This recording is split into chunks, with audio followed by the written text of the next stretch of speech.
কর আইনজীবী নিবন্ধন পরীক্ষা 2017।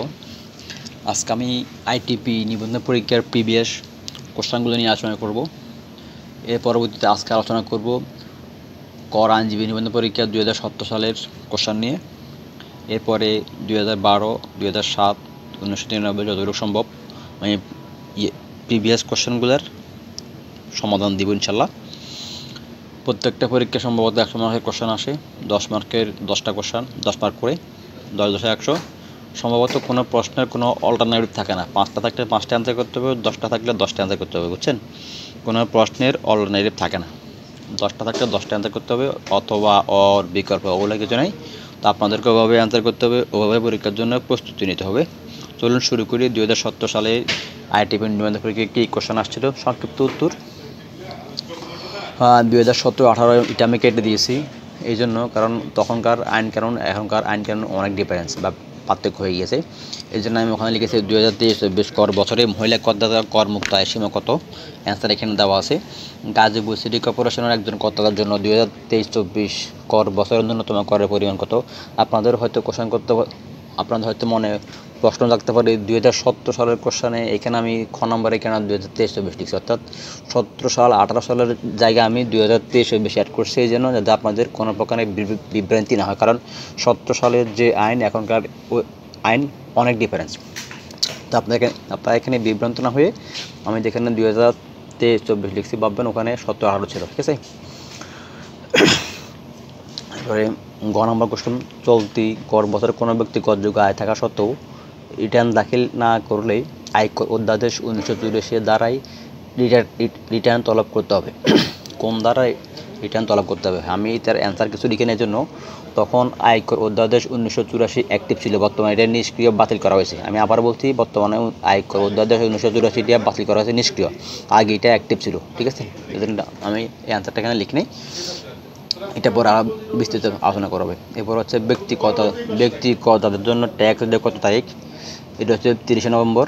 আয়কর অধ্যাদেশ 1984 অনুযায়ী কর পরিদর্শক আয়কর কর্তৃপক্ষের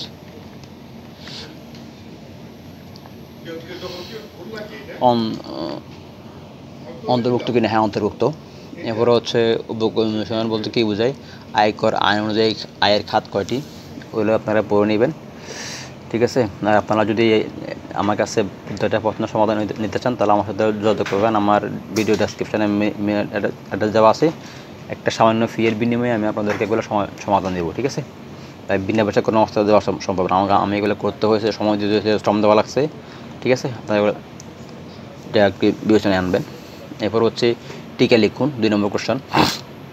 এখানে একটা কোশ্চেন আছে যে 12 ডিজিটের টি না থাকলে ব্যাংকের সুদের উপরে উচ্চ করকর্তন কত, এটা হচ্ছে 15%। টিকা লিখুন, প্রস্তাবিত নতুন আয়কর বিষয়ে আপনার পরামর্শ। এটা আমি লিখলাম না, এটা আপনারা আপনাদের মতো করে লিখবেন, কারণ সব কিছু আমি লিখে দিলে আপনারা পরীক্ষা লিখে লিখবেন, ঠিক আছে। বিনিয়োগজনিত কর রেট, এগুলো আপনারা খুব সতর্কতার সহিত লিখবেন। অঙ্ক যদি নাম্বার যদি 2, 3, 5 এভাবে আসে, 2 মার্কের জন্য হয় তাহলে একটু সংক্ষেপে লিখবেন, আর 5 মার্ক হলে একটু বিস্তৃত লিখবেন। অবশ্যই আপনারা আইনের দ্বারা অংশগুলো লিখুন। এই দেখেন ষষ্ঠ তফসিল মোট অংশ 3, এগুলো উল্লেখ করবেন। এগুলো উল্লেখ না করলে আপনারা নাম্বার কম পাবেন। এরপরে হচ্ছে কর অবকাশ, ট্রান্সফার প্রাইজিং, স্পট অ্যাসেসমেন্ট, এগুলো নিয়ে আমি লিখিনি এই জন্য, কারণ 24 সালের অনেক আইন চেঞ্জ হয়েছে, তো যার কারণে আমি এগুলো 17 সালে আলাদা করে লিখে নেই। এগুলো সবগুলো লিখে আমি পরিপূর্ণ করে আপনাদেরকে আমি 10-15 দিনের মধ্যে ইনশাল্লাহ সব প্রশ্ন দিয়ে দেবো। এরপরে 3 নম্বর, এখানে একটা আয়কর অঙ্ক আছে, ওটাও 17 সালের অঙ্ক, তার কারণে আমি এখানে অঙ্কটা দিই নাই, অঙ্কটা আমি পরে দিব। আর এটা হচ্ছে good governance and modern management framework in NBR. আপনারা দেখছেন না, যে ইংলিশের সিলেবাস, এই যে ইংলিশ, এটা 10 মার্কের আছে।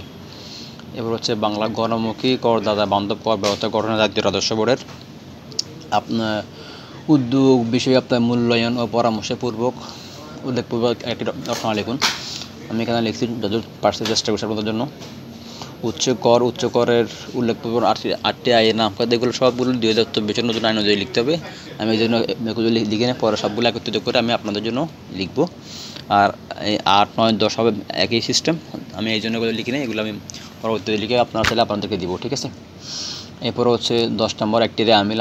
আমার ভিডিও যারা শুরু থেকে দেখছেন অবশ্যই তারা দেখবেন, আমি অলরেডি একটা র্যামিলের ভিডিও আপলোড করছি, ওই র্যামিলটা আপনারা দেখবেন। এবং র্যামিল নিয়ে আমি আর সামনে আরও অনেক কথা বলবো এবং বিস্তৃত আলোচনা করব। আজকে এতটুকু ছিল। যারা এখন আমার চ্যানেল সাবস্ক্রাইব করে না, প্লিজ সাবস্ক্রাইব মাই চ্যানেল।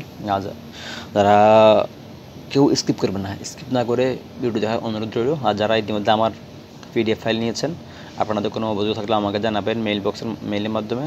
আপনাদের কোনো যদি পিডিএফ ফাইল আর যদি কোনো জিনিস রিকোয়ারমেন্ট থাকে আমাকে জানাবেন।